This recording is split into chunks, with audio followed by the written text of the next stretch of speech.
সংসদ সদস্য নির্বাচিত হইয়া সশ্রদ্ধ চিত্তে শপথ বা দৃঢ়ভাবে ঘোষণা করতেছি যে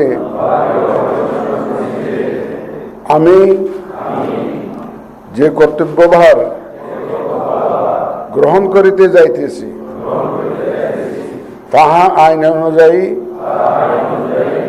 ও বিশ্বস্তার সহিত পালন করিব। আমি বাংলাদেশের প্রতি অকৃত্রিম বিশ্বাস ও আনুগত্য পোষণ করিব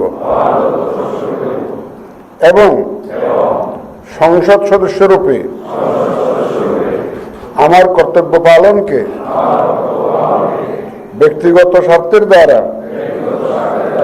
প্রভাবিত হইতে দিব না। ধন্যবাদ।